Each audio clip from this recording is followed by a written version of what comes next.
Hey, everybody. Today for you, podcast number 40.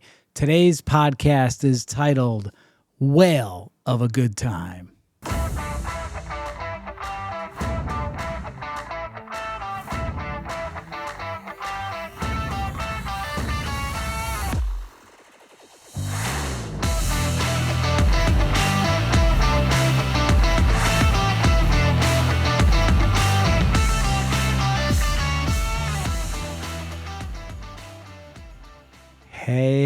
Hey, everybody. Welcome back to this week's edition of your weekly Limitless Life Network podcast. I'm Dr. Pete Lombardi, and this is the Limitless Life Network, where we flesh out the limitations that are preventing you from reaching your goals and living the life that you deserve. And today, I just want to say thank you once again, coming off this Memorial Day weekend. Thank you to all those that have served and those that even paid the ultimate sacrifice. We thank you to all of those that we can remember on Memorial Day, serving our great country, and families too, the families that supported those veterans and those in the armed services. So thank you so much, so much. I also want to thank you for listening to the podcast and taking time out of your day to do so. Super love the comments and the interactions that I get with people outside of obviously the podcast arena, but people that come to see me in the office that say, "Hey, I listened to this week's podcast and this spoke to me, and last week's podcast with your wife was great. You should have her on more." And yeah, so my wife is definitely a big hit. That's why I married her, for sure. But yeah, if you are new to the podcast, if somebody shared this with you, then hit the subscribe button. That way, you will not miss out on any other episodes of this podcast. And if you would like to, you can leave a comment. You can just even give us a review if you want. That helps the algorithm to get this out to more people and boost us up there. So this is episode number 40. That's like, we haven't missed. And, it's 40 weeks straight. We've been staying consistent with this. I guess the average podcast doesn't make it past 7 episodes. So we're well beyond that. And so we're here to stay. All right. So on with the show. This week's title is Whale of a Good Time. Who doesn't like to have a good time? I know I love having a good time. It's one of my things I like to do. I like to have fun, and most everybody does. So coming off this Memorial Day weekend, I'm going to share with you basically what I did over Memorial Day. My family and I took a trip to the Sunshine State, Florida. If you can tell, if you're watching the video version, you can see some of the sunburn I got on the top of my forehead here. But yeah, we went to visit my family. My oldest brother and my oldest sister both live in Florida, in Rockledge, Florida. And my oldest brother celebrated his 70th birthday. So this episode is actually dedicated to him, my oldest brother, Paul. So yay for Paul. And he also just retired from 45 years in chiropractic practice. Actually, today, as I'm recording this episode, he went in for one more day. So today was his last hurrah. So yeah, congratulations to him. He has been an inspiration. So this week, this podcast, number 40, is dedicated to my brother, Paul, who practiced chiropractic for 45 years, just sold his practice to a wonderful doc, and got to meet him too. So hey, we went down there, and this was an action-packed weekend. In a very short period of time, we did a bunch of things. We celebrated my daughter-in-law and my son are expecting, so we had a baby shower for them. So that was really sweet, and it was really just heartwarming to see the both of them expecting the newest baby Lombardi into the family. So that's exciting. And then my sister-in-law, Angela, threw a really, really nice retirement party for my brother. And there was roughly 100 people came to this party, and I had cousins from Oklahoma that traveled to be there.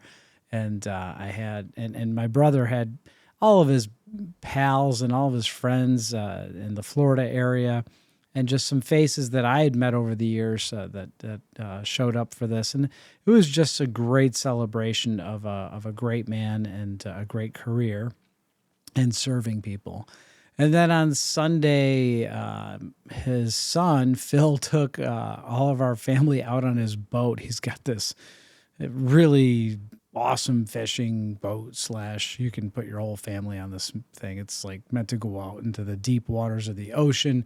Took us on the river, and this thing is just powerful, and it just eats up waves and just blows by all the other boats. But we went for a nice boat ride down the river to, I think it was Sebastian Inlet, and we just anchored on this sandbar with I don't know how many other hundreds of boats were there, but it was a beautiful day to just wade in the water and hang out for a little bit. So we had some fun doing that, and there was all kinds of other festivities going on. But this week's podcast, out of all of this, I actually came up with 5 great, I think, points that are awesome takeaways for anybody and everybody, but especially if you're, in a career that you're probably going to retire from someday. So the first one that I'm going to talk about is mentoring. And my brother was a mentor without ever even realizing he was mentoring. He didn't know, nobody ever paid him for coaching that I know of or anything like that, but he has been a mentor to so many. He's been a mentor to his children, who gave beautiful speeches at his party, and he's been a mentor to a lot of his friends and colleagues. And he's also been a mentor to his family, especially his youngest brother, which is me. And he's actually in his office, sitting in his waiting room, was the day that I decided I was going to be a chiropractor when I was a teenager. And I don't know if he knows that or not, but he does now. But I always, when I was 10 years old, he got married. And I watched him care for his wife and throughout my entire childhood. And he was mentoring me just by being who he is, and just by doing life the way he does life. And his daughter gave a remarkable little speech after his son. His son really just said how much his dad has shown him everything, and he owes everything to his dad. And it's very true. He's really stuck with his son, and through thick and thin, he's, just like every parent will for their kid if they really love them. And then his daughter said, "You made it look easy." And the reason he made it look easy was because he was just being himself. And so you can be a mentor by just being yourself, and you won't even realize it. You don't have to set out to be a mentor to people. And if there's anything that you could take away from this, is that be your genuine true self and be the best of version of yourself you could possibly be, and you will mentor 2 people. And that's my brother. He's just lived life in a way that has been by example. And I think he picked that up from my father, because he was kind of the same way. He just was who he was. He was very genuine and lived life that way. 2 totally different personalities, but they basically did the same thing. Point number 2 is my brother Paul is super lovable. I said to my other brother, I said, if I had a party like this, I don't think there'd be 100 people in the room. I'd probably have like one table with 10 people at it or something. I'm like, do I even have that many people that would want to come to a party for me? I'm joking. I was joking, but it's just, my brother is so easy to like. He's super likable. And everyone that meets my brother Paul likes him, because he's not only just a pleasant individual to be around, but when you talk to him, he actually really listens to you, and he genuinely cares. He's the kind of guy that wears his heart on his sleeve. He can be very emotional at times, but you know that he's very interested in what you're saying, and you know that he really genuinely cares and is concerned. And he will help you whatever way he can. He's just that kind of person. He's a selfless server. And the point of this is that the more love that we give, the more love that we will receive. And I think that's one of the reasons why he was so like, I guess if you saw him at his party, he was just so like overwhelmed with like happiness and joy and emotion that I think he was just starting to receive back, and he could see the connections of all the years that he's poured into all these relationships with all these different people, and it just meant so much to him. And that's available to all of us.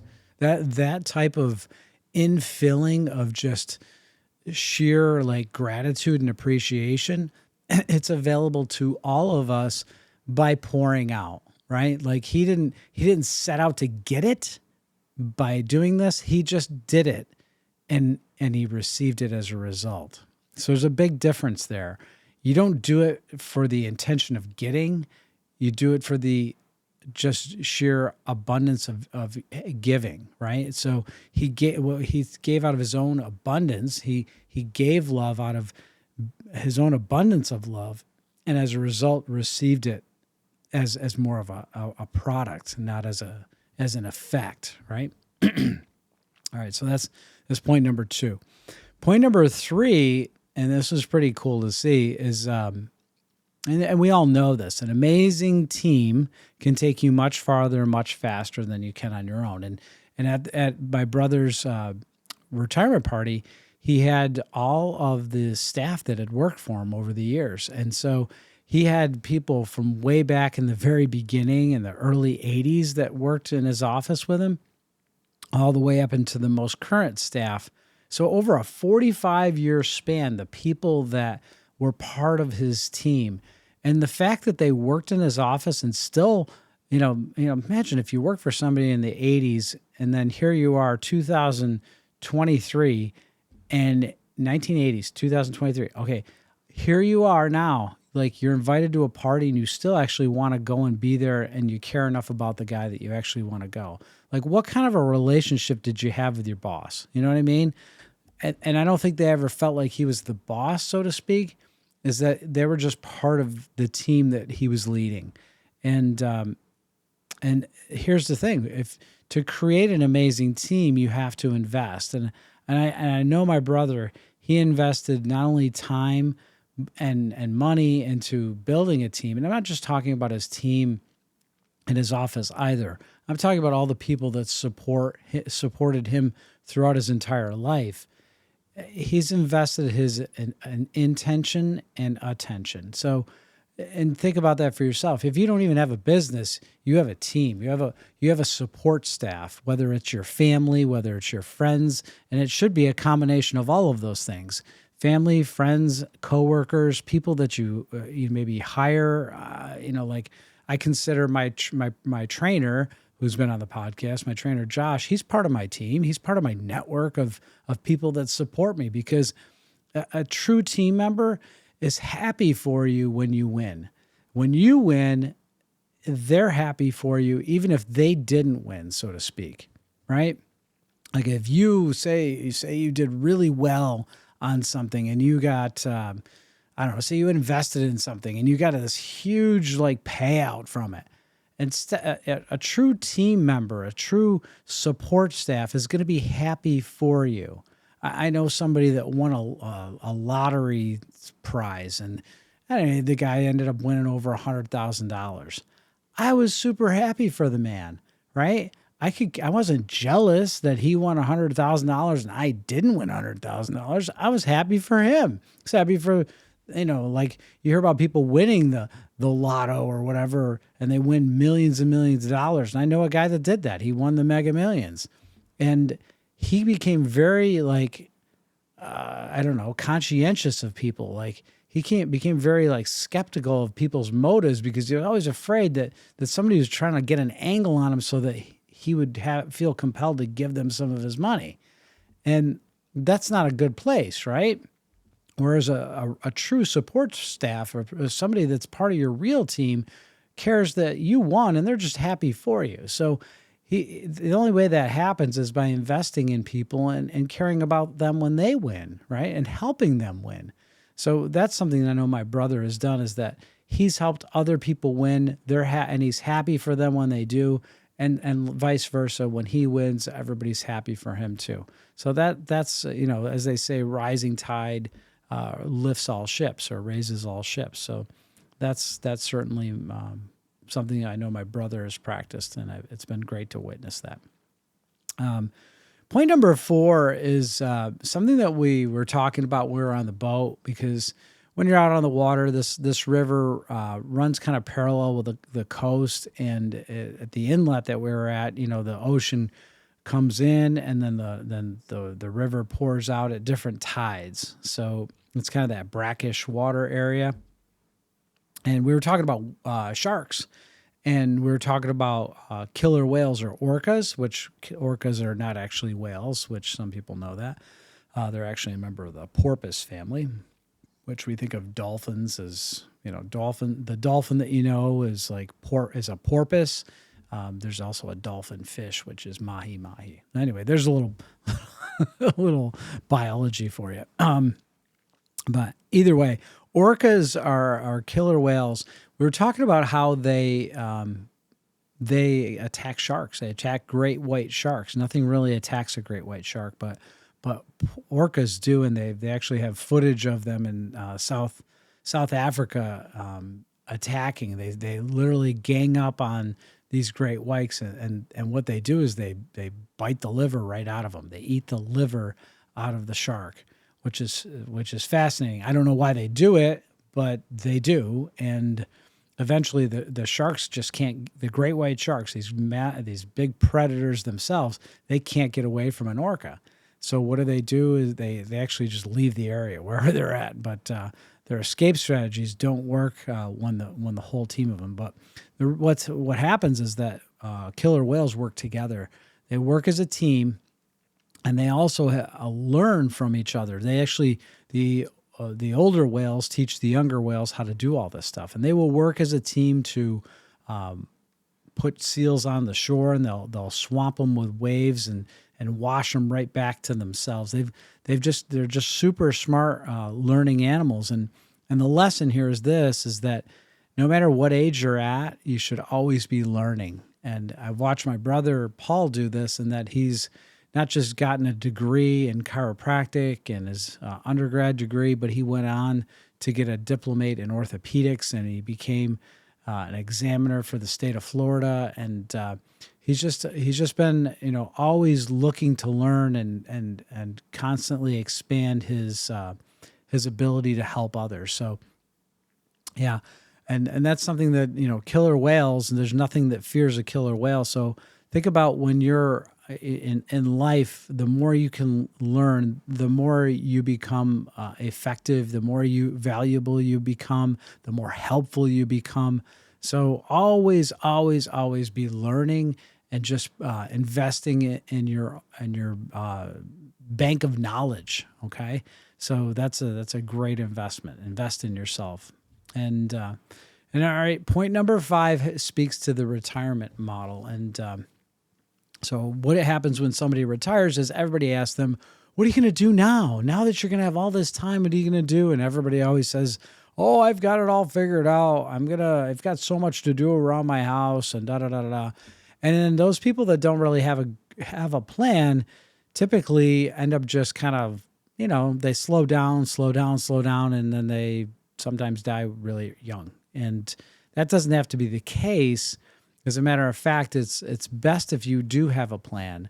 And this was advice that was given to me by a businessman a long time ago, and a teacher. He said, always have a game. No matter what business you're in, no matter what your occupation is, or what you're doing, or what station in life you're at, what stage you're at, always have a game.